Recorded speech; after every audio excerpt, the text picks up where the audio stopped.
Hi hello ಎಲ್ಲರಿಗೂ ನಮಸ್ಕಾರ. ಇದು Soumya Mahesh. Welcome to doctor Khader food style. ಚಾನಲ್ಗೆ ಹೊಸಬರಾಗಿದ್ದಲ್ಲಿ ಚಾನಲ್ನ ಸಬ್ಸ್ಕ್ರೈಬ್ ಮಾಡ್ಕೊಳ್ಳಿ. ಹೊಸ ವಿಡಿಯೋಗಳ ನೋಟಿಫಿಕೇಷನ್ ತಕ್ಷಣಕ್ಕೆ ತಲುಪತ್ತೆ. ಬನ್ನಿ, ನಾನಿವತ್ತಿನ ವಿಡಿಯೋದಲ್ಲಿ ನಿಮಗೆ ನೀರಿನ ರಚನಾತ್ಮಕತೆಯ ಬಗ್ಗೆ ತಿಳಿಸ್ಕೊಡ್ತಾ ಇದ್ದೀನಿ. ಅಂದರೆ ಸ್ಟ್ರಕ್ಚರ್ ಆಫ್ ವಾಟರ್ ಅಂತ. ನಮಗೆ ನೀರು ನಿತ್ಯ ಜೀವನದಲ್ಲಿ ತುಂಬಾ ಮುಖ್ಯವಾಗಿದೆ. ಆದರೆ ಒಳ್ಳೆಯ ನೀರು, ರಚನಾತ್ಮಕವಾಗಿರೋ ನೀರು ಮಾತ್ರ ನಮಗೆ ಯೂಸ್ಫುಲ್ ಆಗಿದೆ. ನಾವು ಸುಮ್ಮನೆ ನಾರ್ಮಲ್ ವಾಟರ್ನ, ಯಾವುದೋ ಫಿಲ್ಟ್ರ್ ವಾಟರ್ನ ಕುಡಿತಾ ಇದ್ದೀವಿ ಅಂತಂದರೆ ಅದು ನಮಗೆ ಯಾವ ಎಫೆಕ್ಟು ಕೊಡಲ್ಲ, ನಮ್ಮ ದೇಹಕ್ಕೆ ಅದು ಒಳ್ಳೆಯದು ಅಲ್ಲ ಅಂತ ಹೇಳ್ಬೋದು. ಹಾಗಾದರೆ ನೀರಿಗೆ ರಚನೆ ಅನ್ನೋದು, ಸ್ಟ್ರಕ್ಚರ್ ಅನ್ನೋದು ಯಾವಾಗ ಬರುತ್ತೆ, ಹೇಗೆ ಬರುತ್ತೆ ಅನ್ನೋದ್ರ ಬಗ್ಗೆ ಸಂಪೂರ್ಣವಾಗಿ ನಾನಿವತ್ತು ಈ ವಿಡಿಯೋದಲ್ಲಿ ತಿಳಿಸ್ಕೊಡ್ತಾ ಇದ್ದೀನಿ. ವಿಡಿಯೋನ ಸ್ಕಿಪ್ ಮಾಡಿದೆ ನೋಡಿ. ಇಲ್ಲಿ H ಎಂದರೆ ಹೈಡ್ರೋಜನ್ ಮತ್ತು O ಎಂದರೆ ಆಕ್ಸಿಜನ್ ಎಂದು ಅರ್ಥ. ಹೈಡ್ರೋಜನ್ 2 ಪ್ರಮಾಣ ಮತ್ತು ಆಕ್ಸಿಜನ್ 1 ಪ್ರಮಾಣದಷ್ಟು ನೀರಿನಲ್ಲಿ ಹೊಂದಿಕೊಂಡಿವೆ. ಆದರೆ ಆಮ್ಲಜನಕದ ಕಾರಣದಿಂದಾಗಿ ಎಲೆಕ್ಟ್ರೋನೆಗೆಟಿವ್ ಪ್ರಾರಂಭವಾಗುತ್ತದೆ. ಅದು ಆಕ್ಸಿಜನ್ ಕಡೆಗೆ ಹೈಡ್ರೋಜನ್ ಎಲೆಕ್ಟ್ರಾನ್ಸ್ಗಳನ್ನು ಆಕರ್ಷಿಸುತ್ತದೆ. ಆದ್ದರಿಂದ ಆಕ್ಸಿಜನ್ ಕಡೆಗೆ ಡೆಲ್ಟಾ ಋಣಾತ್ಮಕ ಚಾರ್ಜ್ ಮತ್ತು ಹೈಡ್ರೋಜನ್ ಕಡೆಗೆ ಡೆಲ್ಟಾ ಧನಾತ್ಮಕ ಚಾರ್ಜನ್ನು ಹೊಂದಿರುತ್ತದೆ.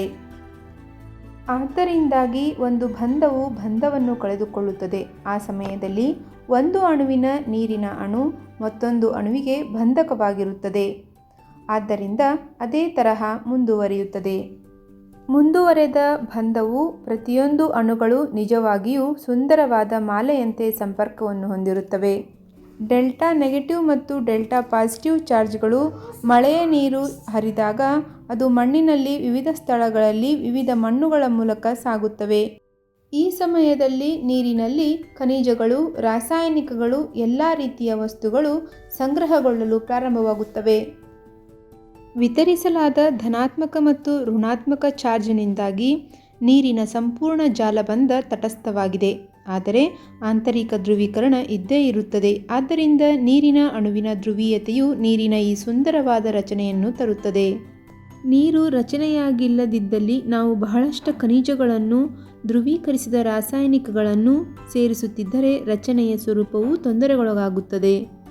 ಹಾಗಿದ್ದಲ್ಲಿ ನಮಗೆ ನೀರಿನ ರಚನೆ ಏಕೆ ಬೇಕು ಎನ್ನುವುದ್ರ ಬಗ್ಗೆ ಇವಾಗ ತಿಳ್ಕೊಳ್ಳೋಣ.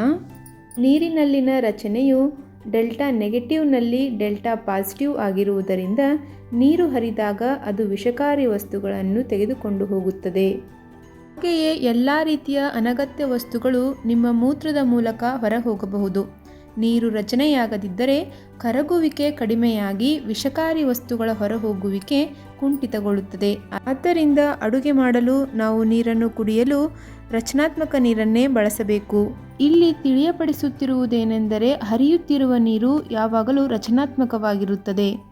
ಆದ್ದರಿಂದಾಗಿ ಜಲಪಾತಗಳಲ್ಲಿ ಸ್ನಾನ ಮಾಡಿದಾಗ ನಮಗೆ ನವ ಉಲ್ಲಾಸ ಬಂದಂತಾಗುತ್ತದೆ. ಜಲಪಾತದ ನೀರು ನಿತ್ಯವೂ ಹರಿಯುತ್ತಿರುವುದರಿಂದ ಅದು ರಚನಾತ್ಮಕವಾಗಿರುವುದರಿಂದ ನಮ್ಮ ದೇಹವನ್ನು ರಚನಾತ್ಮಕವಾಗಿ ಮಾಡುತ್ತದೆ. ಆದ್ದರಿಂದಲೇ ನಾವು ಕುಡಿಯುತ್ತಿರುವ ನೀರು ರಚನಾತ್ಮಕವಾಗಿದ್ದರೆ ನಮ್ಮ ದೇಹದ ಆಂತರಿಕ ಭಾಗಗಳು ಸಹ ರಚನಾತ್ಮಕಗೊಳ್ಳುತ್ತವೆ, ಅಂದರೆ ಸ್ವಚ್ಛವಾಗಿರುತ್ತವೆ. ಆದ್ದರಿಂದ ನಮ್ಮ ನಿತ್ಯ ಜೀವನಕ್ಕಾಗಿ ರಚನಾತ್ಮಕ ನೀರು ತುಂಬ ಮುಖ್ಯವಾಗಿದೆ. ಹಾಗಿದ್ದಲ್ಲಿ ನಾವು ಮನೆಯಲ್ಲಿ ರಚನಾತ್ಮಕ ನೀರನ್ನು ಹೇಗೆ ತಯಾರಿಸಿಕೊಳ್ಳೋದು ಎನ್ನುವುದ್ರ ಬಗ್ಗೆ ನಾವಿವಾಗ ತಿಳ್ಕೊಳ್ಳೋಣ. ನಮ್ಮ ಪೂರ್ವಜರು ಅದನ್ನು ಹಿಂದಿನಿಂದಲೇ ಅರಿತಿದ್ದರು. ಮನೆಯಲ್ಲಿ ಹೇಗೆ ರಚನಾತ್ಮಕ ನೀರನ್ನು ತಯಾರಿಸಿಕೊಳ್ಳುವುದು ಎಂಬುದನ್ನು ಅವರೇ ಸಾಬೀತು ಮಾಡಿದ್ದಾರೆ. ನಿತ್ಯ ಜೀವನದಲ್ಲಿ ಹರಿಯುತ್ತಿರುವ ನೀರನ್ನು ಬಳಸುವುದು ತುಂಬ ಕಷ್ಟ. ಆದ್ದರಿಂದ ನಾವು ಓವರ್ ಹೆಡ್ ಟ್ಯಾಂಕ್ಗಳಲ್ಲಿ, ಪಾತ್ರೆಗಳಲ್ಲಿ ಹಾಗೂ ದೊಡ್ಡ ಡ್ಯಾಮ್ಗಳಲ್ಲಿ ನೀರನ್ನು ಸಂಗ್ರಹಿಸಿ ಬಳಸಿಕೊಳ್ಳುತ್ತಿದ್ದೇವೆ. ಒಮ್ಮೆ ನೀರು ಹೀಗೆ ಸಂಗ್ರಹಗೊಂಡಲ್ಲಿ ಅದರ ರಚನಾತ್ಮಕತೆಯನ್ನು ಕಳೆದುಕೊಂಡು ಬಿಡುತ್ತದೆ. ಸಂಗ್ರಹಗೊಂಡ ನೀರನ್ನು ರಚನಾತ್ಮಕಗೊಳಿಸುವ ಒಂದೇ ಒಂದು ಲೋಹವೆಂದರೆ ಅದು ತಾಮ್ರ. ತಾಮ್ರದ ಮೇಲ್ಮೈಯು ಮುಕ್ತವಾಗಿ ಚಲಿಸುವ ಎಲೆಕ್ಟ್ರಾನ್ಗಳನ್ನು, ಋಣಾತ್ಮಕ ಆವೇಶಗಳನ್ನು ಹೊಂದಿದೆ. ಆದ್ದರಿಂದ ನೀವು ಮುಕ್ತವಾಗಿ ಚಲಿಸುವ ಎಲೆಕ್ಟ್ರಾನ್ಗಳನ್ನು ನೀರಿನಲ್ಲಿ ಪ್ರಚೋದಿಸಿದಾಗ ಡೆಲ್ಟಾ ನೆಗೆಟಿವ್ ಮತ್ತು ಡೆಲ್ಟಾ ಪಾಸಿಟಿವ್ ಮತ್ತೆ ರಚನೆಯಾಗುತ್ತದೆ. ಇದೇ ತಾಮ್ರದ ಸುಂದರವಾದ ಗುಣವಾಗಿದೆ. ಬೇರೆ ಯಾವುದೇ ಲೋಹವು ಈ ಕೆಲಸವನ್ನು ಮಾಡಲು ಸಾಧ್ಯವಿಲ್ಲ. ಆದರೆ ಬೆಳ್ಳಿಯು ಇದೇ ರೀತಿಯ ರಚನೆಯನ್ನು ಪಡೆದಿದೆ. ಆದರೆ ಬೆಳ್ಳಿಯಲ್ಲಿ ಡಿ ಆರ್ಬಿಟಲ್ ಎಲೆಕ್ಟ್ರಾನ್ಗಳು ಇದ್ದರೂ ನೀರಿನಲ್ಲಿ ಬ್ಯಾಂಡ್ವಿಡ್ತ್ ಶಕ್ತಿಯ ತರಂಗವು ತಾಮ್ರದೊಂದಿಗೆ ಹೊಂದಿಕೊಳ್ಳುತ್ತದೆ, ಬೆಳ್ಳಿಯೊಂದಿಗಲ್ಲ. ಬೆಳ್ಳಿಯಲ್ಲಿ ಚಾಲನೆ ಇರುವ ಎಲೆಕ್ಟ್ರಾನ್ಗಳು ವೈರಸ್ ಅಥವಾ ಬ್ಯಾಕ್ಟೀರಿಯಾಗಳನ್ನು ಹೊಡೆದು ಹಾಕುತ್ತವೆ. ಆದರೆ ಅದರಲ್ಲಿರುವ ಶಕ್ತಿಯ ತರಂಗಗಳು ಮಾತ್ರ ಅವುಗಳ ಚರ್ಮವನ್ನು ಹರಿದು ಹಾಕುತ್ತವೆ. ಆದ್ದರಿಂದ ತಾಮ್ರವು ಮಾತ್ರ ಸೋಂಕು ನಿವಾರಕವಾದ ಲೋಹವೆಂದು ಸಾಬೀತುಪಡಿಸಲಾಗಿದೆ. ಆದ್ದರಿಂದಾಗಿ ನಮ್ಮ ದೇವಾಲಯಗಳಲ್ಲಿ ತಾಮ್ರದ ತಗಡನ್ನು ಬಳಸಲಾಗಿದೆ. ಜನರು ಹೆಚ್ಚಿನ ಸಂಖ್ಯೆಯಲ್ಲಿ ಸೇರಿದಾಗ ನಮ್ಮ ಸುತ್ತಲೂ ತಾಮ್ರದ ತಟ್ಟೆ ಇದ್ದರೆ ಬ್ಯಾಕ್ಟೀರಿಯಾದ ಸೋಂಕು, ವೈರಲ್ ಸೋಂಕು ತೀವ್ರವಾಗಿ ಉಂಟಾಗುವ ಸಾಧ್ಯತೆ ಕಡಿಮೆಯಾಗುತ್ತದೆ.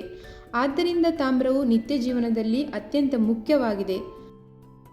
ಆದ್ದರಿಂದ ಪೂರ್ವಕಾಲದಲ್ಲಿ ಶ್ರೀಮಂತ ವ್ಯಕ್ತಿಗಳು ಊಟ ಮಾಡಲು ಬೆಳ್ಳಿಯ ತಟ್ಟೆಗಳನ್ನು ಉಪಯೋಗಿಸಿದರೆ ನೀರಿನ ಸೇವನೆಗಾಗಿ ತಾಮ್ರದ ಲೋಟಗಳನ್ನು ಬಳಸುತ್ತಿದ್ದರು. ಇಲ್ಲಿ ತಿಳಿಯಪಡಿಸುವುದೇನೆಂದರೆ ಆಯಾ ಲೋಹಗಳ ಗುಣಲಕ್ಷಣಗಳಿಗೆ ಸಂಬಂಧಿಸಿದಂತೆ ನಮ್ಮ ಪೂರ್ವಜರು ಲೋಹಗಳನ್ನು ಬಳಸಿಕೊಳ್ಳುತ್ತಿದ್ದರು ಎಂಬುದು ಅರ್ಥವಾಗುತ್ತದೆ. ಬೆಳ್ಳಿ ತನ್ನ ಅರಿವಿಗೆ ಬರುವ ವೈರಾಣುಗಳನ್ನು ಮಾತ್ರ ಕೊಲ್ಲುತ್ತದೆ ಅಷ್ಟೇ. ಆದರೆ ತಾಮ್ರ ವೈರಾಣುಗಳನ್ನು ಕೊಂದು ಸೋಂಕುರಹಿತವಾದ ರಚನಾತ್ಮಕ ನೀರನ್ನು ಕೊಡುತ್ತದೆ. ಆದ್ದರಿಂದ ತಾಮ್ರ ಅತ್ಯಂತ ಶ್ರೇಷ್ಠವಾದ ಗುಣವನ್ನು ಹೊಂದಿದೆ. ಎಲ್ಲ ಸರಿ, ತಾಮ್ರವು ತನ್ನ ಶಕ್ತಿಯಿಂದ ಹೀರಿದ ವೈರಸ್, ನ್ಯಾನೋ ಪಾರ್ಟಿಕಲ್ಸ್, ಬ್ಯಾಕ್ಟೀರಿಯಾಗಳನ್ನು ಸ್ವಚ್ಛಗೊಳಿಸುವ ಕ್ರಿಯೆ ಹೀಗಿದೆ. ಅಂದರೆ ತಾಮ್ರದ ಪ್ಲೇಟ್ ಆಗಿರಬಹುದು ಅಥವಾ ಪಾತ್ರೆಗಳಾಗಿರಬಹುದು, ಹುಳಿಯಿರುವ ಹಣ್ಣು ತರಕಾರಿಗಳಿಂದ ಸ್ವಚ್ಛಗೊಳಿಸಿಕೊಳ್ಳಬಹುದು. ಹುಣಸೆ ಹಣ್ಣು, ನಿಂಬೆ ಹಣ್ಣು, ಟೊಮ್ಯಾಟೊ ಹಾಗೂ ಮಾವಿನಕಾಯಿ ಯಾವುದು ಆಯಾ ಸೀಸನ್ಗಳಲ್ಲಿ ಕಡಿಮೆ ರೇಟ್ ಅಥವಾ ದರದಲ್ಲಿ ಸಿಗುತ್ತದೋ ಅದನ್ನು ಬಳಸಿಕೊಳ್ಳಬಹುದು. ನಾನಿಲ್ಲಿ ನಮ್ಮನೇಲಿ ಹೇಗೆ ಸ್ಟ್ರಕ್ಚರ್ಡ್ ವಾಟರ್ನ ತಯಾರಿಸ್ಕೊಳ್ತೀನಿ ಅಂತ ತೋರಿಸ್ತಾ ಇದ್ದೀನಿ. ಹುಣಸೆ ಹಣ್ಣು ಅಥವಾ ಮಾವಿನಕಾಯಿ ಪುಡಿ ಅಥವಾ ಮನೆಯಲ್ಲಿ ಹೆಚ್ಚಾಗಿ ಒಣಗಿರೋ ನಿಂಬೆ ಹಣ್ಣು, ಇದನ್ನು ನಾನು ಹೆಚ್ಚಾಗಿ ಬಳಸ್ಕೋತಾ ಇರ್ತೀನಿ. ಒಂದೊಂದ್ಸರಿ ಟೊಮೆಟೊನೂ ಯೂಸ್ ಮಾಡ್ತೀನಿ, ಇಲ್ಲ ಅಂತ ಇಲ್ಲ. ಈಗ ಪಾತ್ರೆನ ವಾಶ್ ಮಾಡ್ಕೊಳ್ಳೋಣ ಬನ್ನಿ. ನಾನು ಯೂಸ್ ಮಾಡೋ ತಾಮ್ರದ ಪಾತ್ರೆ ಇದು. ಅದಕ್ಕೆ ಒಂದು ಸ್ವಲ್ಪ ಉಪ್ಪನ್ನು ಹಾಕ್ಕೊಳ್ಳಿ ಫಸ್ಟು. ಆನಂತರ ಸಿಟ್ರಸ್ ಅಂಶ ಇರೋ ಯಾವುದಾದ್ರೂ ನಿಂಬೆಹಣ್ಣು, ಹುಣಸೆಹಣ್ಣು, ಟೊಮೆಟೊ, ಮಾವಿನಕಾಯಿ ಪುಡಿ ಯಾವುದಾದ್ರೂ ಒಂದು ಹುಳಿ ಅಂಶ ಇರೋದನ್ನು ಹಾಕಿ ನೀಟಾಗಿ ವಾಶ್ ಮಾಡ್ಕೊಳ್ಳಿ. ಇಲ್ಲಿ ಉಪ್ಪು ಬಳಸೋ ಉದ್ದೇಶ ಇಷ್ಟೇ, ಅದರಲ್ಲಿ ಹುಳಿ ಇರೋ ಅಂಶನ ಇನ್ನಷ್ಟು ಎನ್ಕರೇಜ್ ಮಾಡಿ ಜಾಸ್ತಿ ಸ್ಟ್ರಾಂಗ್ ಮಾಡುತ್ತೆ ಅನ್ನೋ ಕಾರಣದಿಂದ ಉಪ್ಪನ್ನು ಯೂಸ್ ಮಾಡ್ಕೊಳ್ತಾ ಇದ್ದೀನಿ. ನೀವು ಮಾವಿನಕಾಯಿ ಸೀಸನ್ನಲ್ಲಿ ಮಾವಿನಕಾಯಿನ ನೀಟಾಗಿ ತಿಳಿಲೆಲ್ಲ ಹೆಚ್ಚಿ ಬಿಸಿಲಲ್ಲಿ ಒಣಗಿಸ್ಕೊಂಡು ಮಿಕ್ಸಿ ಮಾಡಿ ಇಟ್ಕೊಂಡ್ರೆ ಅದನ್ನು ಯೂಸ್ ಮಾಡ್ಕೋಬೋದು. ಅಡುಗೆಗೂ ಯೂಸ್ ಮಾಡ್ಕೋಬೋದು, ಹೆಚ್ಚಾಗಿದ್ದರೆ ವಾಶ್ ಮಾಡೋಕ್ಕೂ ಯೂಸ್ ಮಾಡ್ಕೋಬೋದು. ಹುಣಸೆ ಹಣ್ಣಿನ ಚಲ್ಟ ಅಂತ ಹೇಳ್ತಾರೆ, ಅದನ್ನು ಒಂದು ಸೈಡ್ ಇಟ್ಕೊಂಡ್ರೆ ಕಡ್ಡಿ ಕಡ್ಡಿ ಥರ ಬರುತ್ತೆ ಬಡಿಯುವಾಗ ಹುಣಸೆ ಹಣ್ಣನ್ನು. ಅದನ್ನು ಸ್ಟಾಕ್ ಮಾಡಿ ಇಟ್ಕೊಂಡ್ರೆ ನೀವು ಅದನ್ನು ಬಳಸ್ಕೋಬೋದು. ನಾನು ಹಾಗೆಯೇ ಒಂದು ಡಬ್ಬಿನಲ್ಲಿ ಸ್ಟಾಕ್ ಮಾಡಿ ಇಟ್ಕೊಂಡ್ಬಿಟ್ಟಿದ್ದೀನಿ, ಅದನ್ನೇ ಬಳಸೋದು ಹೆಚ್ಚಾಗಿ. ಅಡುಗೆಗಂತೂ ಡೈಲಿ ಹುಣಸೆ ಹಣ್ಣನ್ನು ಯೂಸ್ ಮಾಡ್ತೀವಿ ಎಲ್ಲರೂ. ಅದು ಅಡುಗೆಗೆ ಯೂಸ್ ಮಾಡಿದ ಮೇಲೆ ಮಿಕ್ಕಿದ್ದನ್ನು ಅಂದರೆ ವೇಸ್ಟ್ ಅಂತ ಚೆಲ್ತೀವಲ್ಲ, ಅದಕ್ಕೂ ಸ್ವಲ್ಪ ಉಪ್ಪು ಹಾಕಿ ಇಟ್ಕೊಂಡ್ಬಿಟ್ರೆ ವಾಶ್ ಮಾಡೋಕ್ಕೆ ಈಸಿ ಆಗುತ್ತೆ. ನೋಡಿ, ಈಗ ಸ್ವಚ್ಛವಾಯಿತು. ಈ ಥರ ಕ್ಲೀನಾಗಿ ಸ್ವಚ್ಛಗೊಳಿಸಿ ತಾಮ್ರದ ಪಾತ್ರೆಯನ್ನು ನಂತರ ಫುಲ್ ನೀರು ತುಂಬಿಸ್ಕೊಂಡು ಅದನ್ನು ಒಂದು ಪ್ಲೇಟ್ ಸಹಾಯದಿಂದ ಬಾಯಿ ಮುಚ್ಚಿ ಒಂದು ಬಟ್ಟೆಯಿಂದ ಕಟ್ಕೊಳ್ಳಿ. ಯಾಕಂದರೆ ಹುಳ ಹುಪ್ಪಿ ಹೋಗಬಾರ್ದು ಅನ್ನೋ ಕಾರಣಕ್ಕೆ ಬೆಳಿಗ್ಗೆ ಇಡೀ ದಿವಸ ಅದನ್ನೇ ಬಳಸ್ಕೋಬೇಕು.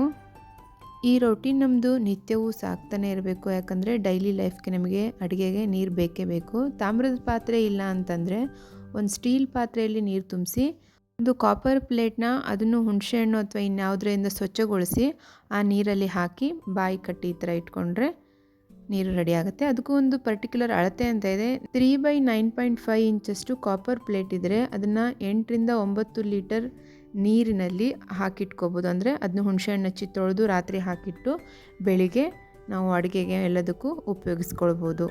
ಇದನ್ನು ನೀವು ಶಾಪಿಂದನೇ ಕೊಂಡ್ಕೋಬೇಕು, ಅಂಗಡಿಯಿಂದನೇ ತರಬೇಕು ಅಂತ ಇಲ್ಲ. ಮನೇಲಿರೋ ತಾಮ್ರದ ಪ್ಲೇಟ್ಗಳು ಇದೇ ಸೈಜಲ್ಲಿದ್ದರೆ, ಅಂದರೆ ಇಷ್ಟು ಸೈಜಲ್ಲಿ ಹೆಚ್ಚು ಕಡಿಮೆ ಇದ್ದರೆ ಬಳಸ್ಕೋಬೋದು.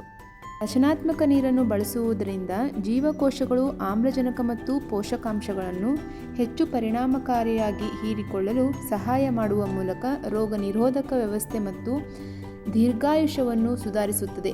ಆದ್ದರಿಂದ ಕಷಾಯಕ್ಕೆ ಮತ್ತು ನಿತ್ಯ ಅಡುಗೆಗೆ ರಚನಾತ್ಮಕ ನೀರನ್ನೇ ಬಳಸಿ.